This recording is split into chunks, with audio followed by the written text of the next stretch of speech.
2টা দিন হয়ে গেছে গ্রাম থেকে এসেছে ওরা।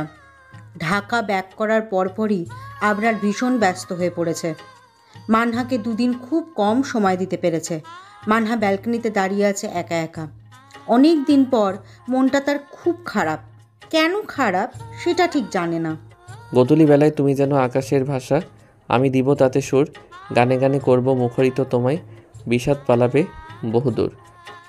পেছন থেকে কথার আওয়াজ পেয়ে ফিরে দাঁড়ায় মানহা। অসময় আবরারকে দেখে খানিকটা অবাক হয়। অবাক হয়ে জিজ্ঞেস করে, তুমি এখন অসময়ে কখনো আসো না তো? কেন, আমাকে আশা করনি বুঝি? না, সত্যি ভাবিনি তুমি আসবে। যাই হোক, কবিতাটা কেমন হয়েছে বললে না তো? সুন্দর হয়েছে।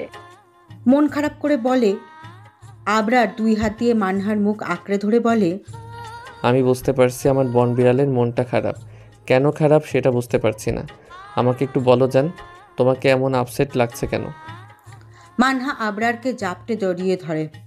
মনে হয় ছেড়ে দিলেই হারিয়ে যাবে। অজানা ভয়ে কেঁপে ওঠে মনটা।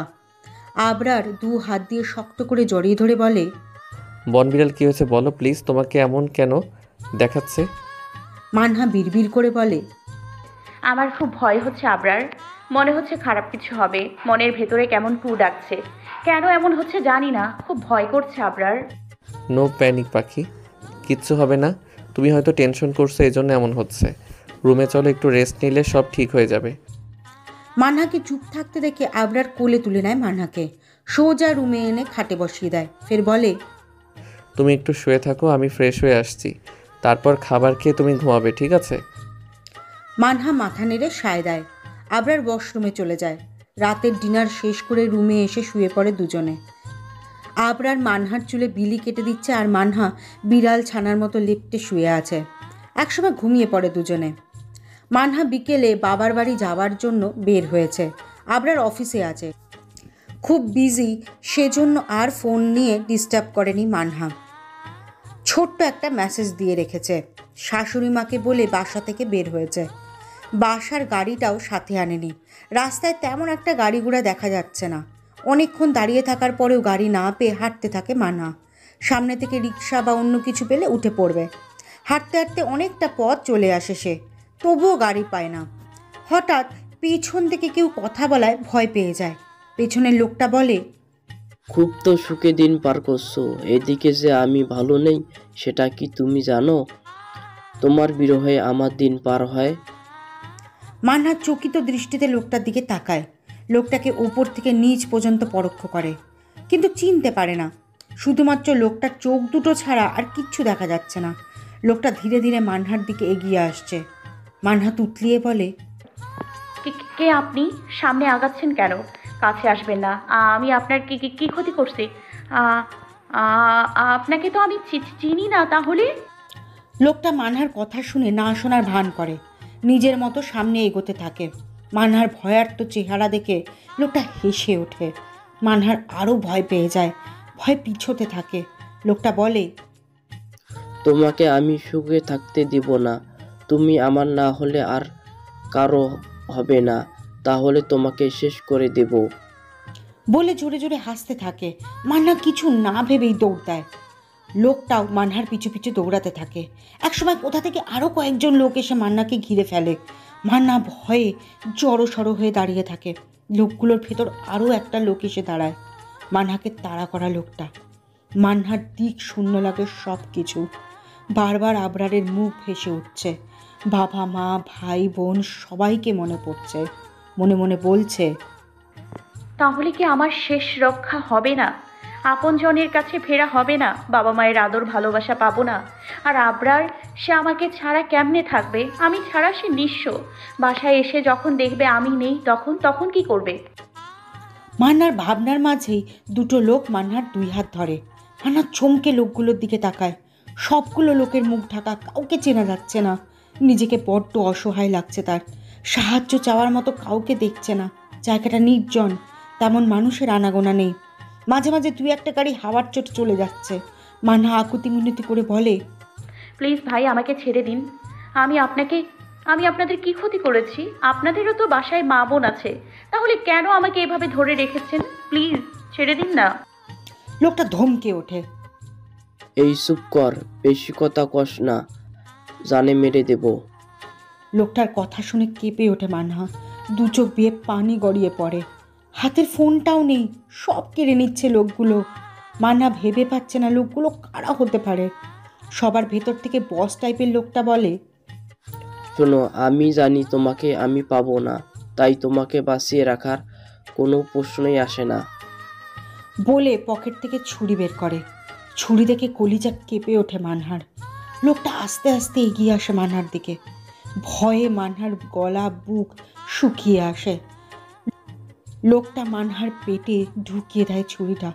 মানহার জোরে চিৎকার করে ওঠে। অর্ধেক রাতে চিল্লানোর শব্দ শুনে ধরফরিয়ে ওঠে আবরার। পাশে মানহাকে ভয়ে গুটিসুটি মেরে থাকতে দেখে নিজের বুকের সাথে শক্ত করে জড়িয়ে ধরে জিজ্ঞেস করে, বনবিড়াল কি হয়েছে, এমন করছো কেন? আমি আছি, দেখো, কিচ্ছু হবে না পাখি, প্লিজ ভয় পেও না। মান্না আবরারকে নিজের সর্বোচ্চ শক্তি দিয়ে ধরে রাখে, যেন ছেড়ে দিলেই হারিয়ে যাবে। ভয়ে মানহার পুরো শরীর কাঁপছে। মান্না বিড়বিড় করে বলছে, প্লিজ আমাকে ছেড়ে দাও, আমাকে মেরো না, প্লিজ আমাকে মেরো না, আমি কিছু করিনি। আবরার বুঝতে পারে মান্না দুঃস্বপ্ন দেখেছে, অনেক ভয়ঙ্কর কিছু, এই জন্য খুব ভয় পেয়েছে। দরজার কাছে বাড়ির সবাই দাঁড়িয়ে আছে। দরজা ফিরানো ছিল বলে চিৎকার শুনে সবাই হুড়মুড় করে ভেতরে ঢুকে এসে জিজ্ঞেস করে, কি হয়েছে? বৌমা মোহনা চিৎকার করলো কেন? আবরার সবাইকে বলে, স্বপ্ন দেখছে, খুব ভয় পেয়েছে মা। বাড়ির সবাই খুব টেনশনে পড়ে যায়। হঠাৎ করে মেয়েটা কী এমন স্বপ্ন দেখলো যার জন্য এতটা ভয় পেয়েছে। আবরারকে সাবধানে থাকতে বলে চলে যায় সবাই। মান্না ভয়ে একটা কথাও বলতে পারেনি। তখনের মতো সারাটা রাত আর ঘুম হয়নি দুজনের। নির্ঘুম রাত কাটিয়েছে তারা। শীতের হিমেল সকাল। ঢাকা শহরের রাস্তাগুলো যেন আজ অন্যরকম। একে একে গাছের পাতাগুলো সোনালি রং ধারণ করছে। ঠান্ডা বাতাসে জীবনের এক অদ্ভুত স্বপ্নিলতা। সময় প্রবাহমান। স্রোতের মতো দেখতে দেখতে তিনটা বছর পার হয়ে গেছে। কোনো কিছুই থেমে নেই, সব কিছু চলতে থাকে নিজ নিয়মে। কোনো কিছু চাইলেও পরিবর্তন করা সম্ভব হয় না। এই 3টা বছরে অনেক কিছুই বদলে গেছে। কিছু মানুষের জীবনই অন্যরকম হয়ে গেছে। সেরকমই খানবিলায় তোড়জোড় শুরু হয়েছে। কেননা খান বাড়ির ছোট ছেলে মিরাজ খানের বিয়ে কাল, সেজন্য পুরো বাড়ি জুড়ে হইচই হচ্ছে। সারা বাড়িতে মানুষ গিজগিজ করছে। মিরাজের বিয়ে উপলক্ষে 5 দিন আগে এসেছে মানহা আর তার পুচকে ছেলে মেয়ে। হ্যাঁ, মানহা আর আবরারের ভালোবাসার চিহ্ন তাদের যমজ সন্তান। মানহার যমজ সন্তান হয়েছে, একটা ছেলে আর একটা মেয়ে। মেয়েটা 57 সেকেন্ডের বড় আর ছেলেটা 57 সেকেন্ডের ছোট। 2 ছেলে মেয়েকে নিয়ে সুখে আছে মানহা। তাদের ছোট্ট একটা সংসার। শ্বশুর শাশুড়ির চোখের মণি মানহার ছেলে আর মেয়ে, আয়ুষ আর আরোহী। তাদের বয়স 2 বছর। আয়ুষ কম কথা বলে, গম্ভীর স্বভাবের, আর আরোহী অনেক চঞ্চল, দুষ্টু। সারা বাড়িতে গুটি গুটি পায়ে হেঁটে বেড়ায়, কখনো স্থির থাকে না। অয়ন আর নীরারও একটা ছেলে হয়েছে। ছেলের নাম আদৃশ। আরোহীর 1 মাসের বড়। সাপে নেউলের সম্পর্ক দুজনের। দুজন এক জায়গায় থাকলে ঝগড়া বেঁধেই যায়। ঝগড়ার এক পর্যায়ে কথা বলা বন্ধ করে দেয়, পর মুহূর্তেই এসে মিলে যায় আবার দুজনে। সকল আত্মীয় স্বজনরা এসেছে। খুব ধুমধাম করে বিয়ে হচ্ছে মিরাজের।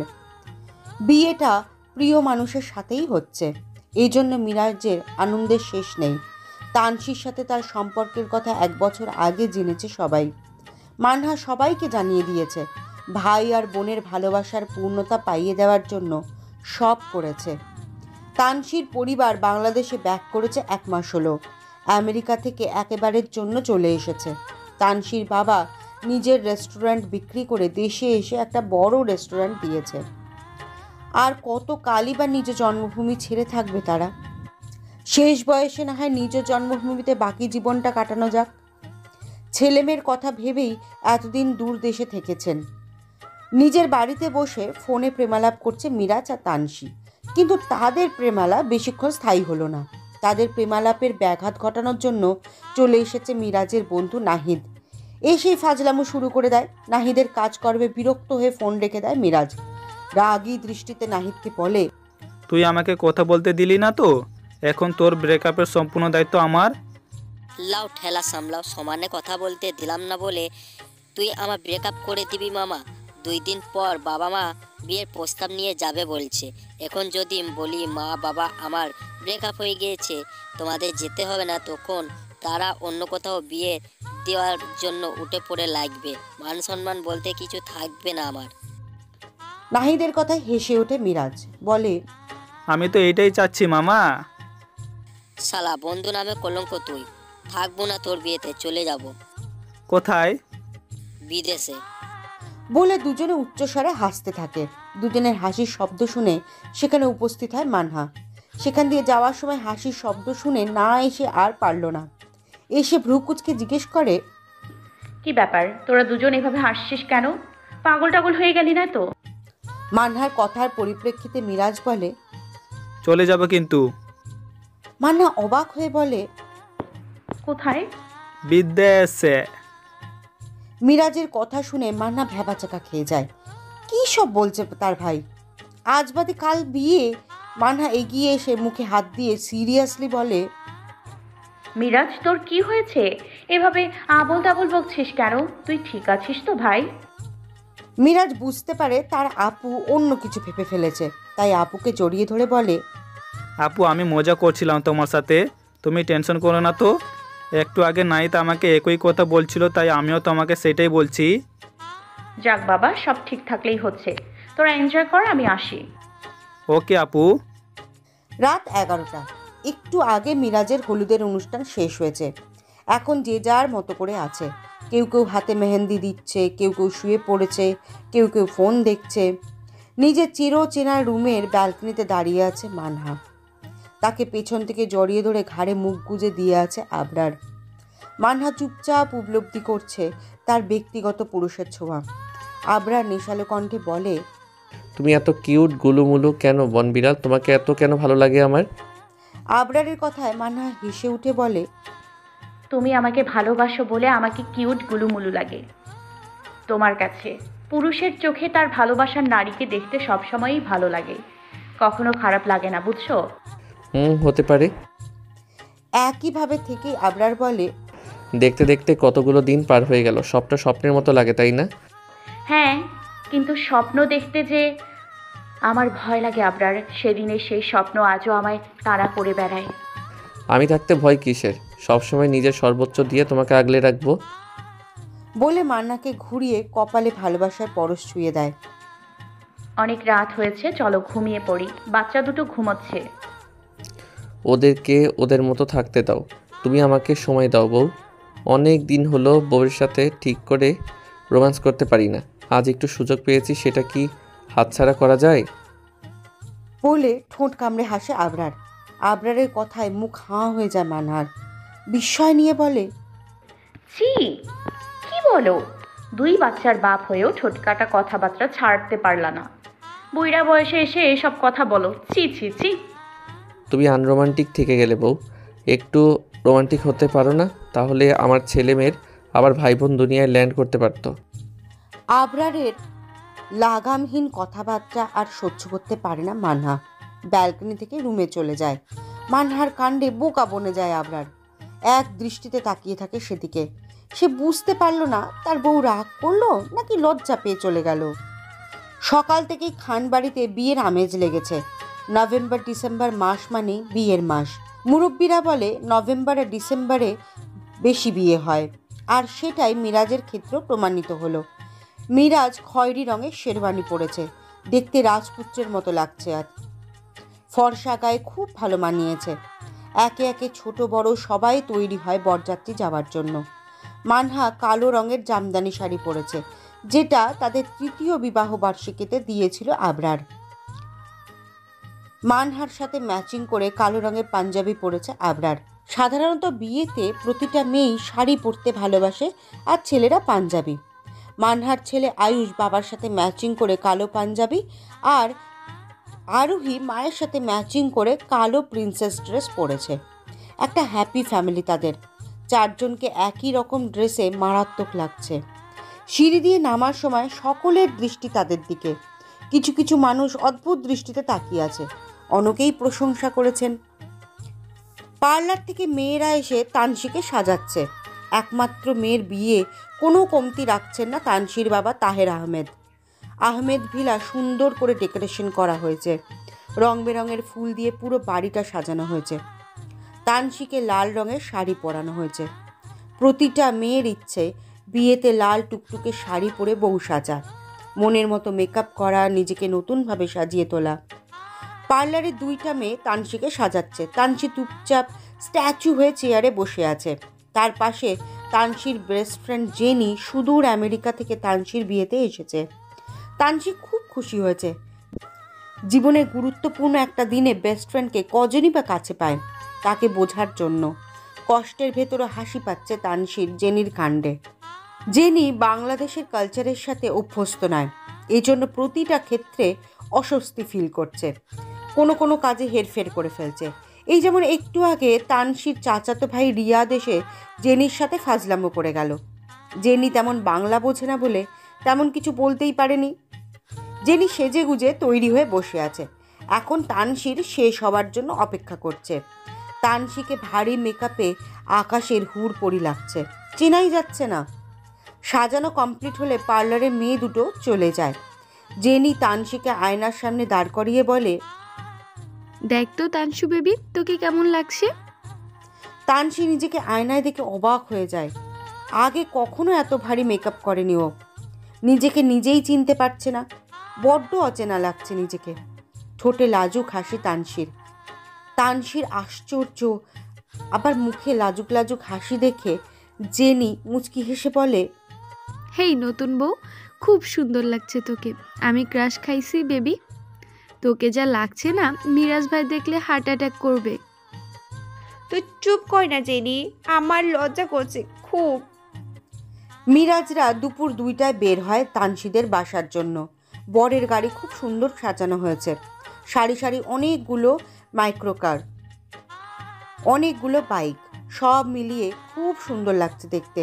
তানসিদের বাসায় যেতে 40 থেকে 45 মিনিট সময় লাগবে। তানসিদের বাড়ি পৌঁছাতে পৌঁছাতে 3টে বেজে যায়। বরকে গাড়ি থেকে নামানো হয়, গেটের ঝামেলা সব কিছু মিটিয়ে নির্ধারিত জায়গায় নিয়ে বসানো হয় বরকে। খাওয়া দাওয়ার পাট চুকে গেলে এবার বিয়ে পড়ানোর জন্য তাড়া দেয় কাজী সাহেব। সুন্দরভাবে মিরাজ আর তানসির বিবাহ সম্পন্ন হয়। বিবাহ শেষ হলে বিদায়ের জন্য তাড়া দেয় মিলন খান। বাসর ঘরে বসে আছে তানসি। মিরাজের আসার কোনো নামগন্ধ নেই। সেই কখন থেকে বসে আছে সে। পায়ে ব্যথা হয়ে গেছে তার জন্য সারা রুম পায়চারি করছে। হেঁটে হেঁটে রুমের প্রতিটা জিনিস দেখছে। একটু পরে মিরাজ আসে রুমে। এসে তানসিকে হাঁটতে দেখে জিজ্ঞেস করে, কিরে তানু বেবি, তুই হেঁটে বেড়াচ্ছিস কেন?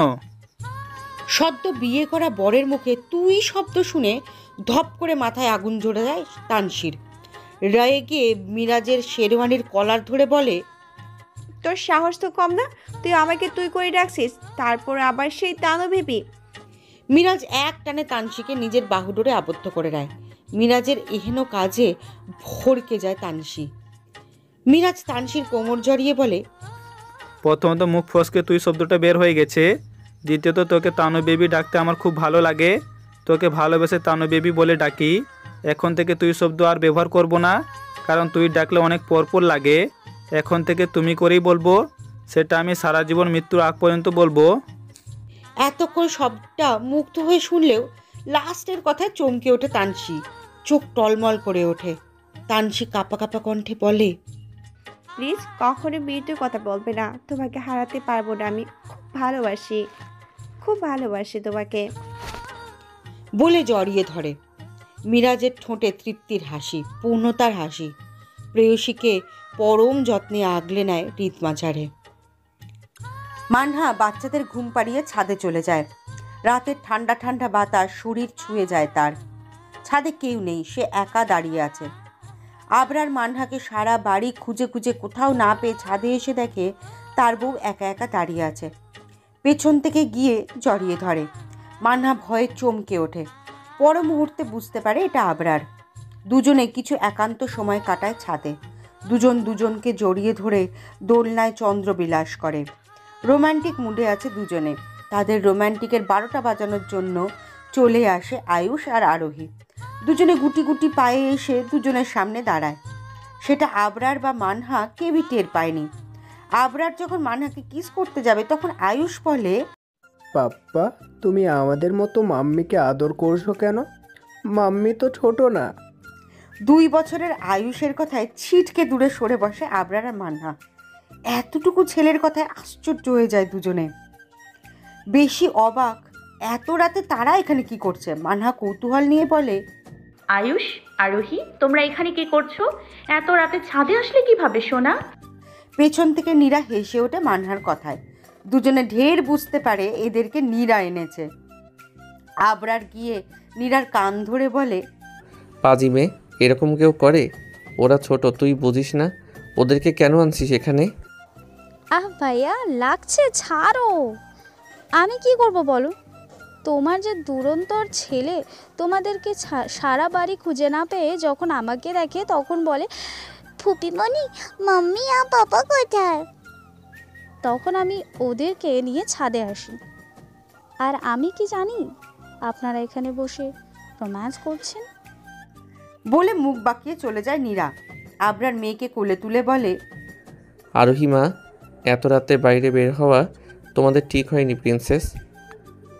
আর কখনো এমন করবে না মা।